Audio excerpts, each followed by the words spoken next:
श्रीगुरुभ्यो नमः। अस्मत्परमगुरुभ्यो नमः। अस्मत्सर्वगुरुभ्यो नमः। मातृभ्यो नमः। पितृभ्यो नमः। मातापितृभ्यो नमः। श्रीमते नारायणाय नमः। श्रीमते विश्वक्सेनाय नमः। श्रीमते रामानुजाय नमः। श्रीमात्रे नमः। श्रीमते हयग्रीवाय नमः। कयेलहरीं सकलहरीं सकलहरीं श्रीमात्रे नमः। ज्ञानानन्दमयं देवं निर्मलस्फटिकाकृतिम् आधारं सर्वविद्यानां हयग्रीवम् उपास्महे. నిన్నటి వరకు 56 శ్లోకాలు చెప్పుకున్నాము. ఇవాళ 57వ శ్లోకంలో ఆమె తాలూకా అమ్మవారి తాలూకా కడగంటి చూపులు అనేవి తమని మీదని ప్రసారం చేయమని అమ్మవారిని ఆదిశంకరాచార్యులు గారు దీంట్లో కోరుతున్నారు. అలాగే మన మీద కూడా ఆవిడ కడగంటి చూపులు కానీ పెడితే ఎలా ఉంటుందో మనకి కూడా ఆ అనుభూతి కూడా వస్తుంది.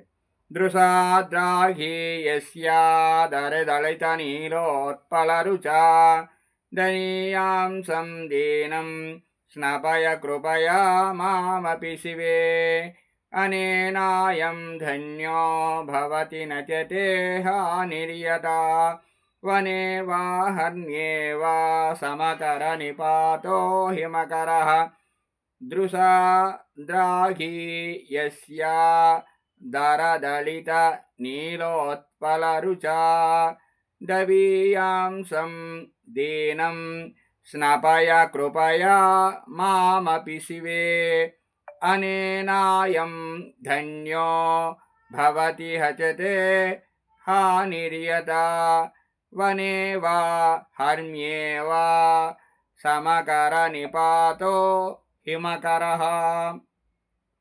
హే శివే, ఓ పార్వతీ, మంగళస్వరూపిణి, ద్రాఘీయస్య మిక్కిలి పొడవైనదియు దరదళిత నీలో కొంచెము దళిత వికసించిన నీల నల్లని ఉత్పల కలువ యొక్క రుచ కాంతి వంటి కాంతి కలది అయిన దృశ క్రీగంటి చూపు చేత కడగంటి చూపు చేత దవీయాంశం మిక్కిలి దూరమునందు ఉన్న దీనం దీనుడనైనట్టి ఆర్తుడనైనట్టి మాం అపి నన్ను కూడా కృపయా దయతో స్నపయ తడుపుము స్నానము చేయింబుము అనేనా ఇట్లు తడుపుట చేతనే అయం ఈ దీనుడు నేను ధన్య కృతార్థుడు భవతి అవుతాడు.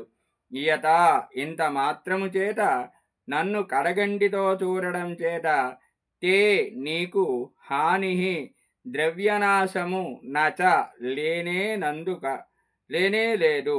హిమకరః చంద్రుడు వనేవా అరణ్యమునందు కాని హర్మ్యేవా సౌధమునందు కాని మేడలపైన కాని సమకర నిపాత సమ అంటే సమానమైన కర అంటే కిరణముల యొక్క నిపాత ప్రసారము కలవాడు కదా, అంటే సమము కాని కిరణములను ప్రసరింపజేసేవాడు కదా అని చెప్పారు మాట. తల్లి పార్వతీదేవి, నీ నేత్రము మిక్కిలి దీర్ఘమై కొంచెముగా వికసించిన నల్ల కలువల కాంతి వంటి కాంతితో చక్కగా ఉన్నది. నేను నిన్ను శ్రద్ధగా ఉపాసించలేని దీనుడను కాబట్టి ఎంత దూరమైనా ప్రసరింపజేయగల నీ కడగంటి చూపును నీకు మిక్కిలి రూపం దూరములోనున్న నాపై కూడా ప్రసరింపజేసి నీ దృష్టి నుండి ప్రసరించే కృపారసముతో నన్ను కూడా తడుపుము, స్నానమాడించుము. నీవు నీ కడగంటి చూపులోని కృపారసముతో తడిపినంత మాత్రము చేతనే నేను ధన్యుడను అవుతాను. ఈ మాత్రము నీవు నన్ను కనికరించడం వల్ల నీకు ఏ విధమైన లోటు రాదు, నీకు పోయేది ఏమీ లేదు.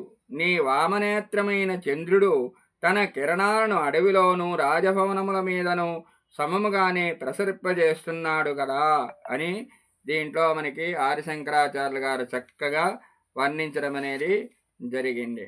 స్వస్తి ప్రియాభ్య పరిపాలయంతాం న్యాయేన మార్గేణ మహిషాః గోబ్రాహ్మణేభ్యః శుభమస్తు నిత్యం లోకాః సమస్తాః సుఖినో భవంతు. స్వస్తి.